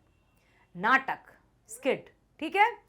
रेडियो नाटक में ध्वनि संकेतों की महत्ता स्पष्ट करते हुए कोई 3 बिंदु अवश्य लिखिए। अब रेडियो नाटक में ध्वनि संकेतों की महत्ता स्पष्ट करते हुए कोई 3 बिंदु लिखना है। रेडियो नाटक में ध्वनि संकेतों की महत्ता, मंच नाटक लेखन, फिल्म की पटकथा और रेडियो नाटक लेखन में काफी समानता, ठीक है। मंच नाटक लेखन किस तरह से होगा, पहले उसकी एक तैयार कर लें, स्क्रिप्ट तैयार कर लें। फिल्म की पटकथा, पर्दे पर या जो भी नाटक होगा उसको किस तरह से। तो रेडियो नाटक लेखन में काफी समानता। रेडियो में ध्वनि प्रभावों और संवादों के जरिए ही दृश्य का माहौल पैदा किया जाना, इसलिए संवाद व ध्वनि सबसे महत्वपूर्ण होना। दृश्य की जगह कट हिस्सा लिखा जाना, ठीक है, जहां जहां भी जरूरत होगी उस पर, क्योंकि अब वहां पर ऑडियो के द्वारा कोई भी जो रीड करेगा नाटक को, उसको एकदम क्रिस्टल क्लियर हो, पटकथा को पढ़कर वो समझ जाए कि कहाँ रुकना है, कहाँ कट करना है, ठीक है। तो दृश्य की जगह कट हिस्सा लिखा जाना, दृश्यों को ध्वनि संकेतों से दिखाया जाना, ठीक। रटंत या कुटैब को बुरी लत क्यों कहा गया है? कुटैब को नए और अप्रत्याशित विषयों पर लेखन द्वारा इस लत से कैसे बचा जा सकता है, ये भी आपके 3-3 नंबर के 2 हैं, वो 6 हैं, ठीक है। रटंत का अर्थ है दूसरों के द्वारा तैयार सामग्री को याद करके ज्यों का त्यों प्रस्तुत कर देने की आदत, ठीक। तो यहां पर लत कहे जाने के कारण असली अभ्यास का मौका ना मिलता, भावों की मौलिकता समाप्त हो जाना, चिंतन शक्ति क्षीण हो जाना, सोचने की क्षमता में कमी हो जाना। यदि रट्टू तोता या रोट लर्निंग पर जो ध्यान देंगे, अब तो नहीं देते हैं, अब समझ कर करना है सारे काम, ठीक है। असली अभ्यास का मौका ना मिलना, जो अभ्यास हम करना चाहते हैं वो मौका ही नहीं मिलेगा। भावों की मौलिकता समाप्त हो जाना, क्योंकि हम तो सिर्फ रटेंगे उसको समझकर तो पढ़ेंगे नहीं। चिंतन शक्ति क्षीण हो जाना, सोचने समझने की बुद्धि एकदम शून्य हो जाना, सोचने की क्षमता में कमी आ जाना। दूसरों के लिखे पर आश्रित हो जाना, मतलब जो जैसा लिखा है उसी पर हम डिपेंडेंट हो गए। अप्रत्याशित विषयों पर लेखन द्वारा इस लत से बचा जा सकता है, क्योंकि इससे अभिव्यक्ति की क्षमता विकसित होती है। अप्रत्याशित मतलब पता ही नहीं कि किस विषय पर हमें लिखना है। नए विषयों पर विचार अभिव्यक्ति से मानसिक और आत्मिक विकास भी होता है। अचानक से यदि कोई टॉपिक आ जाए हमारे सामने तो हम उसको लिखेंगे, लिखने से पहले हम सोचेंगे जरूर, तो सोचने समझने की शक्ति का भी विकास होगा। चलते हैं 90वें प्रश्न की ओर। निम्नलिखित 3 में से किन्हीं 2 प्रश्नों के उत्तर लगभग 80 शब्दों में लिखना है, 4-4 नंबर के 2। समाचार लेखन की एक विशेष शैली होती है, इस शैली का नाम बताते हुए समाचार लेखन की इस शैली को स्पष्ट कीजिए। समाचार लेखन की एक विशेष शैली का नाम है उल्टा पिरामिड शैली, ठीक, जिसमें क्लाइमैक्स बिल्कुल आखिर होता है, मतलब उसका नाम ही है उल्टा पिरामिड। पिरामिड अक्सर ऐसा होता है, लेकिन इसका नाम ऐसा है, ठीक, उल्टा है, तो इसका जो क्लाइमैक्स रहता है वो एकदम अंत में होता है। इसे उल्टा पिरामिड इसलिए कहा जाता है क्योंकि इसमें सबसे महत्वपूर्ण तथ्य या सूचना सबसे पहले दी जाती है और तत्पश्चात उससे कम महत्वपूर्ण, फिर उससे कम महत्वपूर्ण, फिर उससे कम, मतलब पहले सबसे महत्वपूर्ण, फिर उससे कम, इस तरह से दी जाती है। समझ में आया? तो यहां पर इसमें इंट्रो, बॉडी और समापन समाचार प्रस्तुति के 3 चरण होते हैं। उल्टा पिरामिड शैली समझ गए ना आप, कि किस तरह से पहले सबसे महत्वपूर्ण, फिर उससे कम महत्वपूर्ण, फिर उससे कम महत्वपूर्ण, इस तरह से हो जाता है। बीट रिपोर्टिंग और विशेषीकृत रिपोर्टिंग के अंतर को स्पष्ट कीजिए। बीट रिपोर्टर को संवाददाता और विशेषीकृत रिपोर्टर को विशेष संवाददाता कहते हैं।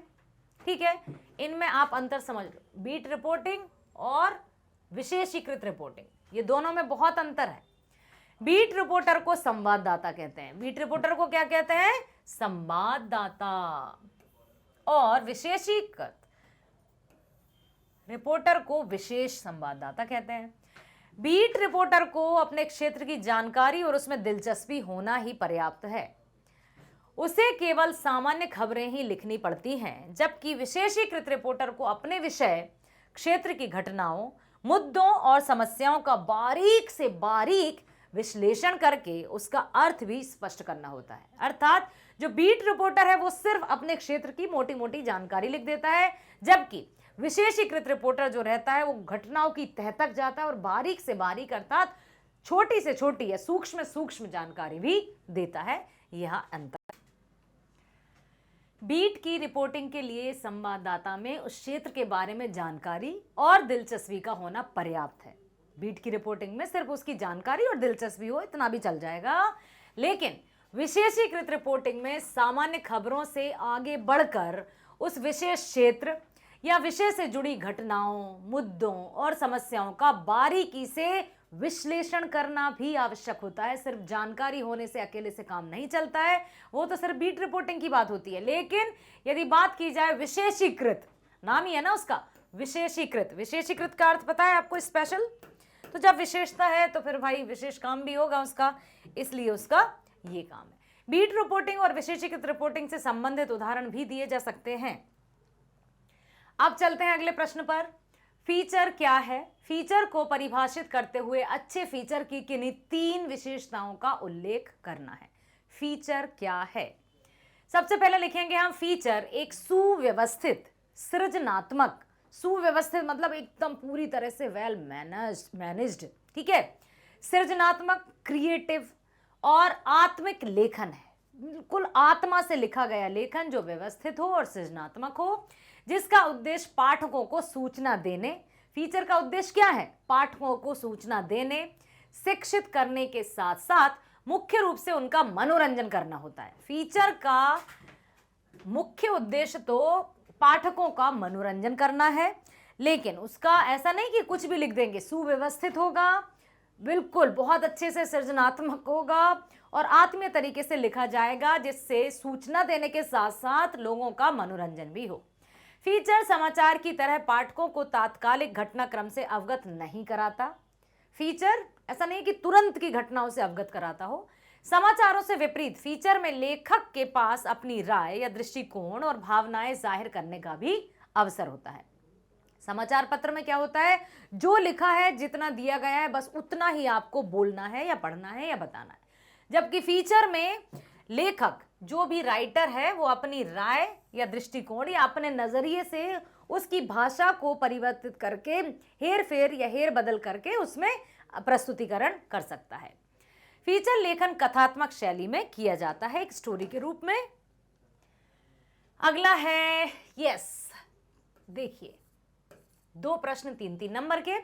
काव्य खंड पर आधारित हम पहुंच गए हैं खंड बा की तरफ, जो है वर्णनात्मक प्रश्न। हमने तो कर लिए ना, सॉल्व तो कर ही लिए हैं। अब हमने और अगले प्रश्न की ओर चलते हैं। काव्य खंड पर आधारित निम्नलिखित 3 प्रश्नों में से किन्हीं 2 प्रश्नों के उत्तर लगभग 60 शब्दों में लिखना है। अब काव्य खंड की तरफ, जी हाँ, वर्णनात्मक प्रश्न ही है।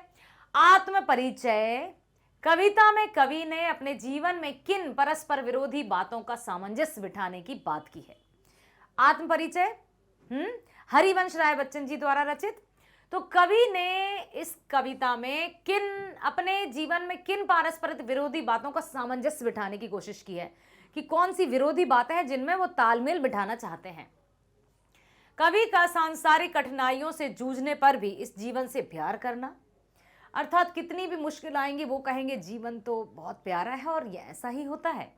संसार और विपरीत परिस्थितियों की परवाह ना करना, उसे संसार का अपूर्ण लगना, अपने सपनों का अलग ही संसार लिए फिरना, जीवन की उन्माद लिए फिरता हूं। रस का अक्षय पात्र से कवि ने रचना कर्म की किन विशेषताओं की ओर इंगित किया है? रस का अक्षय पात्र। अक्षय मतलब जो कभी खत्म ना हो, ठीक है। रचना कर्म का अक्षय पात्र कभी खाली नहीं होता, ठीक है, क्योंकि रचना कर्म का जो पात्र है अक्षय पात्र है। अक्षय मतलब जो कभी खाली नहीं होगा, जिसका कभी नष्ट नहीं होता, जो कभी समाप्त नहीं होता। क्षय होना मतलब नष्ट होना, अक्षय मतलब बिल्कुल बने रहना, समाप्त नहीं होना। तो कवि ने रचना कर्म को अक्षय पात्र कहा है, आखिर क्यों? बिल्कुल देखिए, रचना कर्म का अक्षय पात्र कभी खाली नहीं होता।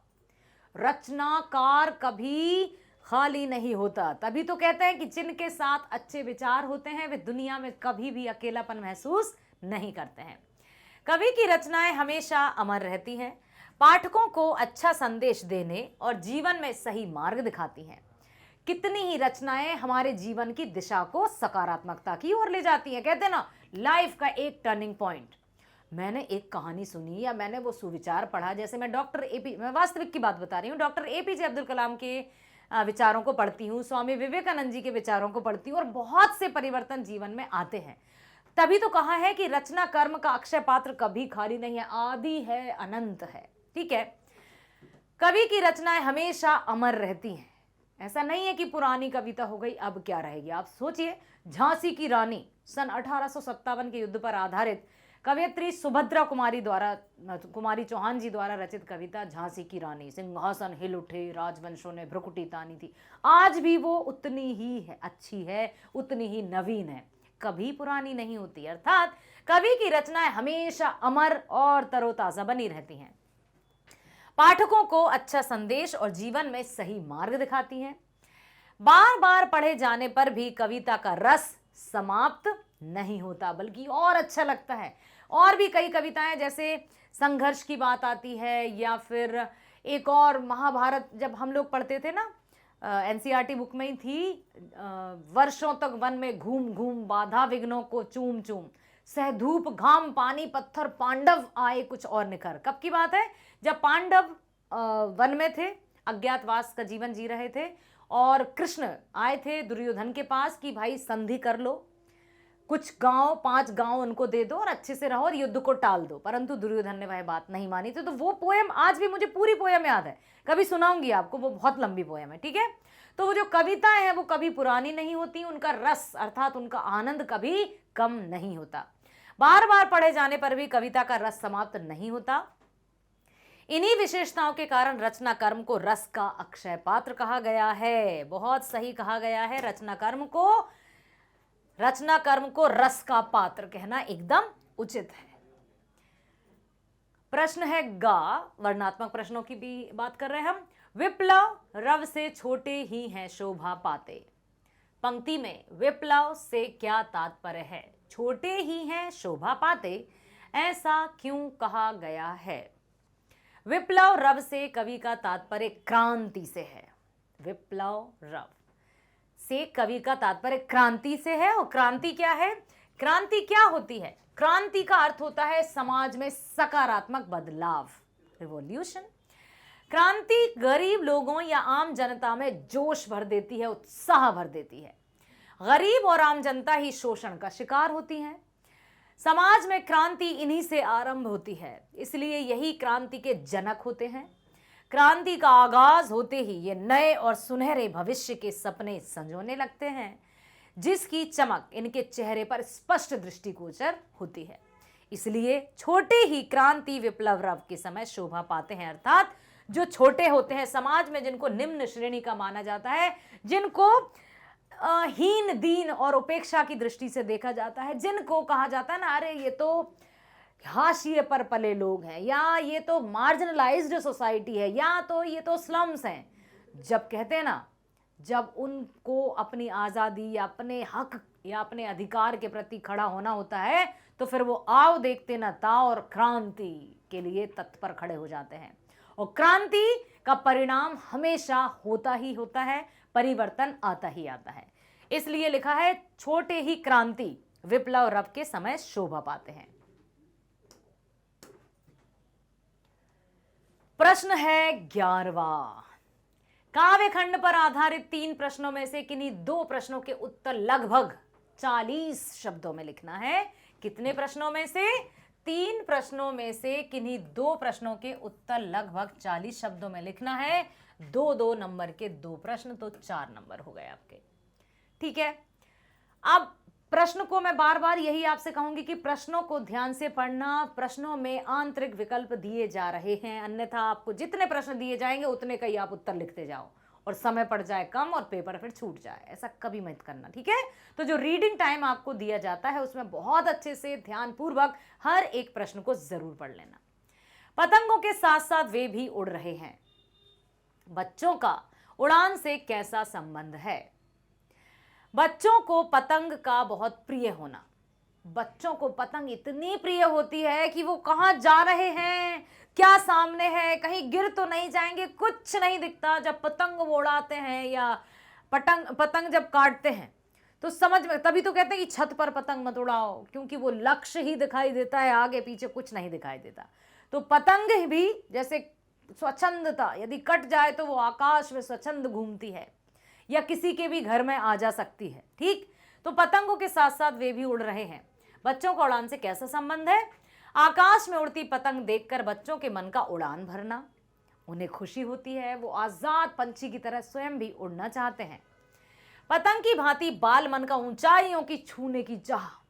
बाल मन मतलब बचपन, जो मन है उनका, उनको ऐसा लगता है छू लूं आसमां में भी, मुझे भी पतंग की तरह उड़ना है। खुश होते हैं, चेहरे पर एक चमक आ जाती है, आसमान से पार जाने की चाह। पतंग की उड़ान का बच्चों के रंग बिरंगे सपनों के समान होना। जैसे पतंग कई रंगों की होती है, बहुत ऊंचाई तक जाती है, तो बच्चों के सपने भी रंग बिरंगे होते हैं, बड़े अच्छे अच्छे होते हैं कि ये करना है तो वो करना है, वो भी बहुत ऊंचाई तक उड़ना चाहते हैं।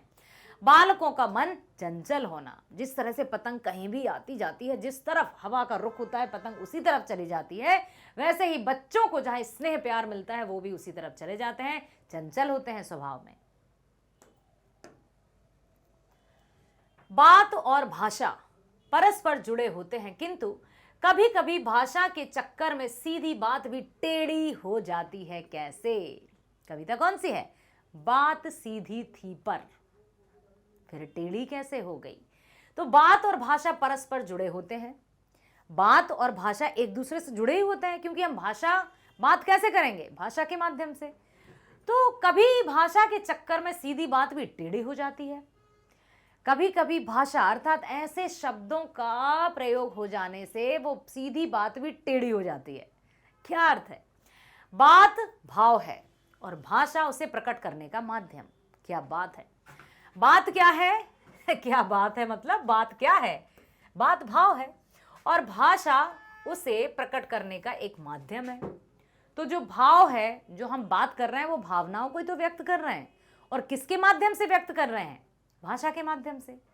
बात और भाषा में चोली दामन का साथ है। कहते ना, हम एक थाली के चट्टे भट्टे हैं, मतलब एक ही हैं वो।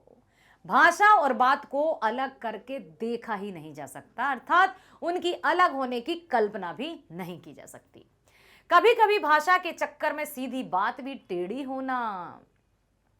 मनुष्य का शब्दों के चमत्कार में उलझकर इस गलतफहमी का शिकार होना कि कठिन और नए शब्दों के प्रयोग से अधिक प्रभावशाली ढंग से बात कही जा सकती है। समझ में आया?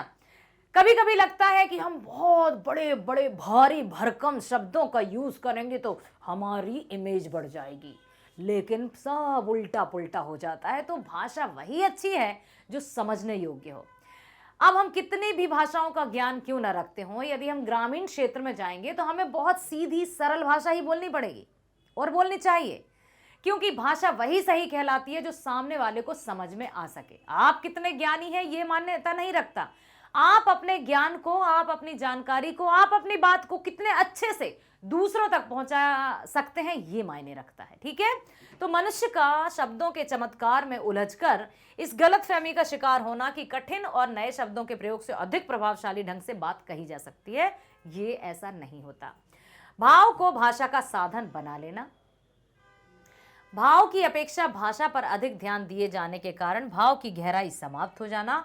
मतलब अरे ऐसे नहीं, ऐसे शब्दों का ध्यान, ऐसे नहीं, ऐसे शब्दों का ध्यान। तो जब भाषा पर ध्यान देंगे तो भाव तो शून्य हो ही जाएंगे।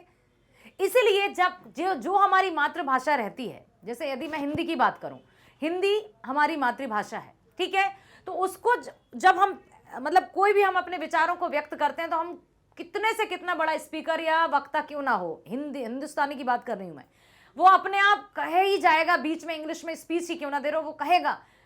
मेरा मतलब है कि ये मतलब हिंदी का एक ना एक शब्द अपनी बात को, अपनी भावनाओं को व्यक्त करने के लिए वो लाएंगे जरूर, क्योंकि उनके भाव, उनकी भावनाएं तो अपनी ही मातृभाषा में व्यक्त होती हैं, ठीक है। भाव की अपेक्षा भाषा पर अधिक ध्यान दिए जाने के कारण भाव की गहराई समाप्त हो जाती है। इसलिए जिस भाषा के माध्यम से हम अपने भावों को सही रूप से व्यक्त कर पाए, उसी भाषा का प्रयोग करना चाहिए। अगला है, कवितावली के छंदों के आधार पर स्पष्ट करें कि तुलसीदास जी को अपने युग की आर्थिक विषमता की अच्छी समझ है। आर्थिक विषमता समझते हो? आर्थिक क्या है? धन संपत्ति से। तो तुलसीदास जी रामचरितमानस की रचना जिन्होंने की है, उस समय जन्म कब हुआ था? तुलसीदास जी का हुआ था 1478 से 1583। यस, ठीक है, हाँ, 1478 में उनका जन्म हुआ था, 1583 में उनकी मृत्यु हुई थी। उस समय भी उनको आर्थिक विषमता की बड़ी अच्छी समझ थी। कैसे कहा जा सकता है? समकालीन समाज का यथार्थ चित्रण, क्योंकि उन्होंने अपनी जो कवितावली है, ठीक है, उसमें उन्होंने समकालीन समाज का यथार्थ चित्रण किया था। किसान की दशा या दुर्दशा का भी वर्णन किया था, समाज के विभिन्न वर्गों का भी चित्रण किया था, गरीबी के कारण लोगों द्वारा अपनी संतान तक बेच देने का भी वर्णन किया था कि आखिर पेट की आग से बढ़कर कोई आग नहीं होती। पेट की ज्वाला को शांत करने के लिए अपने बच्चों तक को बेचने पर मजबूर हो जाता है लोग। आर्थिक विषमता, दरिद्रता रूपी रावण का हाहाकार दिखाना। जो दरिद्रता, रावण वैसे भी नकारात्मक उसमें ही नाम लिया जाता है, दरिद्रता मतलब भूखमरी, गरीबी, इस कदर की 2 जून की रोटी तक नसीब नहीं हो रही है और पेट की आग शांत नहीं हो सकती, तो क्या करें। तो दरिद्रता रूपी रावण का हाहाकार दिखाना, किसानों की हीन दशा का मार्मिक वर्णन करना कि किसान जो अन्नदाता कहलाता है और आज वो स्वयं ही भूख में बिलख रहा है, ये कहा है। अगला प्रश्न है, गद्य खंड पर आधारित निम्नलिखित 3 प्रश्नों में से किन्हीं 2 प्रश्नों के उत्तर लगभग 60 शब्दों में आपको लिखना है। 3 नंबर आपको मिलेंगे, तो आप 6, 7, 8 पंक्तियों में उत्तर लिखिएगा। बाजार दर्शन पाठ का प्रश्न आया है। बाजार किसी का लिंग, जाति, धर्म, क्षेत्र नहीं देखता, बस देखता है सिर्फ उसकी क्रय शक्ति, और इस रूप में वह एक प्रकार से सामाजिक समता की भी रचना कर रहा है। आप इस कथन से कहां तक सहमत हैं, स्पष्ट करके लिखिए। बाजार ना किसी की जाति देखता, ना स्त्रीलिंग पुल्लिंग देखता, ना कुछ देखता, वो देखता है तो सिर्फ उसका बटुआ। क्या देखता है? बस देखता है सिर्फ उसकी क्रय शक्ति, कि वो कितने उससे कुछ भी खरीद सकता है। विक्रय मीन्स बेचना, क्रय मीन्स खरीदना, ठीक है। क्या क्या खरीद सकता है, उसको बाजार के लिए वही सबसे बड़ी शक्ति है, उसी पर उसकी पैनी नजर रहती है। और इस रूप में वह एक प्रकार से सामाजिक समता की भी रचना कर रहा है। आप इस कथन से कहां तक सहमत, स्पष्ट करके लिखिए। क्या ये सही है? ऐसा होता है? हम इस कथन से पूर्ण रूप से सहमत हैं। बाजार किसी का लिंग, जाति, धर्म, क्षेत्र नहीं देखता, सिर्फ ग्राहक की क्रय शक्ति देखता है कि वो क्या खरीद सकता है, क्योंकि बाजार अपने आकर्षण से व्यक्ति को अपनी ओर आकर्षित कर ही लेता है और व्यक्ति मानसिक रूप से उसका गुलाम बन जाता है। ना चाहते हुए भी, आवश्यकता ना होते हुए भी उन वस्तुओं को खरीद लेता है जो उसको अपनी ओर आकर्षित करती हैं। उसे इस बात से कोई मतलब नहीं है कि खरीदार औरत है या मर्द, हिंदू है या मुसलमान, उसकी जाति क्या है या वह किस क्षेत्र या विशेष से है, उसे उसका कोई मतलब नहीं, बस उसे तो खरीदार से मतलब है। यहां हर व्यक्ति ग्राहक है, कोई भी जाति का हो, कोई भी धर्म का हो, किसी भी लिंग का हो, ठीक है। तो यहाँ पर हर एक व्यक्ति ग्राहक है, बाजार के लिए हर एक व्यक्ति ग्राहक है और उसको वो अपनी तीखी नजरों से देखता रहता है कि कब ये खरीदें। आज जबकि जीवन के हर क्षेत्र में भेदभाव है, ऐसे में बाजार हर एक को समान मानता है। अब देखो, एक तरफ बाजार की गिरफ्त से बचने के लिए भी लेखक कहते हैं, दूसरी तरफ ये भी कहा है कि आज जबकि हर जगह भेदभाव है, लेकिन बाजार सबको समान मानता है। बाजार का काम है वस्तुओं का विक्रय, विक्रय मतलब बेचना। उसे तो ग्राहक चाहिए, फिर चाहे वह कोई भी हो। इस प्रकार यह सामाजिक समता की भी रचना कर रहा है। कोई भी जा सकता है, कोई भी वस्तु खरीद सकता है, ऐसा नहीं है। हाँ, ये जरूर है कि कोई वस्तु यदि बहुत महंगी है तो पहले बटुआ को देखना पड़ेगा, जेब को देखना पड़ेगा कि भारी है या नहीं, तब जाकर उस सामान की तरफ जाएंगे। लेकिन हर एक व्यक्ति ललचाई नजरों से तो अच्छी अच्छी, सुंदर सुंदर, आकर्षित वस्तुओं को देखता है और मन में ये लालसा भी रखता है कि काश इसे मैं खरीद सकूं। ऐसा होता है, लेकिन फिर भी इस प्रकार हम कह सकते हैं कि बाजार सामाजिक समता की भी रचना कर रहा है, क्योंकि उसके लिए कोई अलग नहीं है, कोई भेद नहीं है। क्लियर? अगला प्रश्न है, कहानी के किस किस मोड़ पर लुट्टन के जीवन में क्या क्या परिवर्तन आए? ठीक है। कहानी के आरंभ में लुट्टन के माता पिता का चल बसना और सास द्वारा पालन पोषण किया जाना। लुट्टन पहलवान, क्या पहलवान की ढोलक नामक है? कहानी के मध्य में दंगल, यस, पहलवान की ढोलक नामक ये चैप्टर से लिया गया है। यदि आप जो प्रश्न आया है उसमें यदि आप ये और जोड़ देंगे ना कि प्रस्तुत पंक्तियां पहलवान की ढोलक नामक पाठ से ली गई हैं, अति उत्तम होगा। ठीक है, तो कहानी के आरंभ में लुट्टन के माता पिता का चल बसना और सास द्वारा उसका पालन पोषण किया जाना। कहानी के मध्य में दंगल जीतकर उसका मशहूर पहलवान बन जाना। दंगल एक द्वंद्व युद्ध हुआ था जिसमें लुट्टन जीतकर मशहूर पहलवान बन गया। सुख सुविधा के सब सामान पास होना, दो जवान बेटों का पिता बन जाना पर पत्नी का स्वर्ग सुधारना। कहानी के अंत में हैजे से दोनों बेटों की मृत्यु और स्वयं भी हैजे का शिकार होकर संसार से चला जाना। हाँ, अगला प्रश्न है, जाति प्रथा भारतीय समाज में बेरोजगारी और भुखमरी का भी एक कारण कैसे बनती है? क्या यह स्थिति आज भी है? स्पष्ट कीजिए। जाति प्रथा भारतीय समाज में, जाति प्रथा की यदि बात की जाए तो भारतीय समाज में बेरोजगारी और भुखमरी का एक कारण है। जाति प्रथा से बेरोजगारी और भुखमरी कैसे है, बताइए। देखिए, जाति प्रथा के बंधन के कारण मनुष्य को अपना पेशा बदलने की स्वतंत्रता नहीं होती। अब आज जो परिस्थितियां हैं उसमें काफी बदलाव आया है। आज जाति के हिसाब से कार्य नहीं है, ठीक है। इसी कारण उसे भूखों मरने तक की नौबत आ जाती है। ये बात तब की है। जाति प्रथा पैतृक पेशा अपनाने पर जोर देती है, भले ही वह इस पेशे में पारंगत ना हो। ठीक है, जाति प्रथा व्यक्ति को पेशे विशेष से बांधकर रखती है, जो समाज में बेरोजगारी और भुखमरी का कारण बनता है। आज समाज की स्थिति में परिवर्तन आ रहा है। आज व्यक्ति को अपना पेशा चुनने और बदलने का अधिकार है। ऐसा नहीं है, पहले तो आपको बताया ना, पहले 4 वर्गों में विभाजित था, ब्राह्मण, क्षत्रिय, वैश्य और शूद्र। ब्राह्मणों का कार्य था पूजा अर्चना करना, क्षत्रियों का कार्य था सेना सुरक्षा करना, वैश्यों का काम व्यवसाय करना और शूद्र का काम सिर्फ और सिर्फ सेवा करना। जाति के आधार पर ही कर्म बटे हुए थे। ठीक है, स्वामी जो भीमराव अंबेडकर जी हैं, उन्होंने संविधान की रचना की और जाति प्रथा को समाप्ति कर दी और एक बहुत अच्छा कदम उन्होंने उठाया, जिससे समाज जो मानव को भूल जाता था, उसे पता नहीं है कि मानव हम सब हैं और किस कदर वो जाति के कारण लोगों को भी, शूद्र व्यक्ति या शूद्र वर्ग में जो जन्मे हैं उनको वो बहुत उपेक्षा की दृष्टि से देखता था। ये अच्छा नहीं है। तो ये अब जो समाज है उसमें परिवर्तन आया है। अब जाति के आधार पर पेशा चुनने के लिए कोई मजबूरी नहीं है।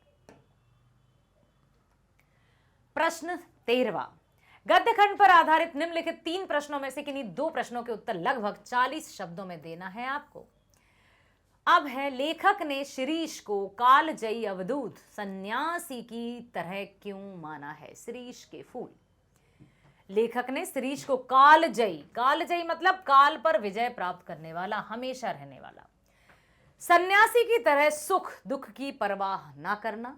जो भी आ रहा है, पतझड़ आ रहा है, आ जाने दो, वसंत ऋतु आ रही है, आ जाने दो, क्योंकि उसने सिर्फ एक ही मूल्य माना है कि ये वक्त भी गुजर जाएगा। चाहे सुख हो या दुख हो, कुछ भी ठहरने वाला नहीं है। तो हर एक स्थिति में मनुष्य को भी सहज होना चाहिए और अपने एकदम धैर्य के साथ जीवन जीना चाहिए। जीवन की अजेयता के मंत्र की घोषणा करना, बाहर की गर्मी, धूप, बारिश से प्रभावित ना होना। जो हो रहा है ना यहाँ पर शिरीष के फूल से क्या शिक्षा मिलती है कि जीवन भी इसी तरह का है। जीवन में भी कई अप्स एंड डाउन्स आते हैं, कई उतार चढ़ाव होते हैं। यदि हमने कठिनाइयों में अपना आपा खो दिया या फिर हम विपत्तियों से डर गए, हताश हो गए, मतलब फिर हमें मनुष्य होने का क्या अधिकार है? क्योंकि मनुष्य तो बुद्धिमान प्राणी है, वो कठिनाइयों का सामना करेगा ना, क्योंकि ऐसी कोई कठिनाई नहीं है जिसका हल ना हो, ऐसी कोई समस्या नहीं है जिसका समाधान ना हो। तो यहाँ पर शिरीष के फूल नामक चैप्टर से यही शिक्षा मिलती है। धैर्य के साथ प्रतिकूल परिस्थितियों में अजय जीवन व्यतीत करना, भावनाओं की भीषण गर्मी में भी अजय रहना। चाहे भावनाओं की भीषण गर्मी, जैसे कभी कभी रिश्ते नाते कभी इतना दुख दे जाते हैं, ऐसा लगता है जैसे हृदय छलनी छलनी कर दिया हो, छेद ही कर दिए हो, लेकिन उन भावनाओं से भी अपने आप को ऊपर उठाना और फिर एकदम कूल एंड काम हो जाना। ठीक, ये सिखाता है हमें। अगला है, लोगों ने लड़कों की टोली को मेंढक मंडली नाम किस आधार पर दिया? यह टोली अपने आप को इंद्रसेना कहकर क्यों बुलाती थी? यस, बताइए। गांव के लोगों का किशोर लड़कों की उछल कूद से चिढ़ना, क्योंकि वहां पर तो लेखक जो जीजी थी, गांव में एक जीजी थी ना, मेंढक मंडली थी, और मतलब जो भी पुराने लोग थे उनका मानना था कि जो पानी है, एक एक बाल्टी पानी लो और उन पर डालो, तो पानी की कमी है, फिर भी इतनी बर्बादी है, क्या है उनका? ये ऐसी मान्यता थी, ऐसी धारणा थी कि ऐसा करने से इंद्र देवता खुश होंगे और वो बरसात कर देंगे, तो इसलिए शायद इंद्रसेना नाम रखा गया हो। देखते हैं। गांव के लोगों का किशोर लड़कों की उछल कूद से चिढ़ना, उनकी वजह से होने वाले सड़क के कीचड़ से चिढ़ना, इंद्रसेना कहे जाने के कारण भगवान इंद्र से वर्षा की विनती करना, कि हम वर्षा की विनती करना चाहते हैं इसलिए हम इंद्रसेना हो गए, हमारा नाम इंद्रसेना है, स्वयं को इंद्र की सेना के सैनिक मानना। ठीक, अब चलते हैं भक्तिन। भक्तिन अच्छी है, यह कहना कठिन होगा क्योंकि उसमें दुर्गुणों का अभाव नहीं। लेखिका ने ऐसा क्यों कहा? महादेवी वर्मा जी द्वारा रचित भक्तिन, जो चैप्टर हमने पढ़ा है उसमें भक्तिन, चूंकि पाठ का नाम ही भक्तिन है, जो उनकी सेविका थी, जो उनकी नौकरानी थी, वो भक्तिन थी, मतलब उनकी दासी थी। तो लेखिका महादेवी वर्मा ने उस चैप्टर का नाम ही भक्तिन रख दिया, और साथ ही साथ ये भी कहा है कि हाँ, यह कहना कठिन होगा कि भक्तिन अच्छी है। अब भक्तिन अच्छी नहीं थी तो उस पर चैप्टर, चलिए देखते हैं। उसमें दुर्गुणों का अभाव नहीं। लेखिका ने ऐसा क्यों किया? कभी कभी वो क्या करती थी, आपको याद है स्टोरी? हाँ, देखिए, चलिए। भक्तिन भोली भाली, बुद्धिमान, सेवा भाव वाली, किंतु उसकी भक्ति में कुछ दुर्गुण भी थे। बहुत भोली भाली थी, मासूम थी, सेवा भाव वाली थी, अपनी मालकिन को बहुत प्रेम करती थी। जहाँ तक कि श्री राम और भक्त हनुमान जी की भी संज्ञा दी गई है कि भक्तिन मतलब वीर हनुमान जी की तरह थी। जैसे श्री राम के सेवक हनुमान जी हैं, वैसे ही भक्तिन महादेवी वर्मा अर्थात लेखिका की सेविका थी। फिर दुर्गुणों का अभाव कैसे, मतलब दुर्गुण कैसे थे उसमें?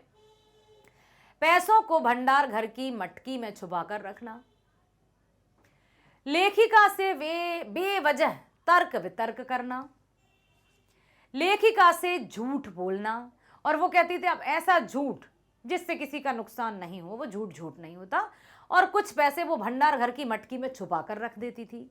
क्यों रखती थी?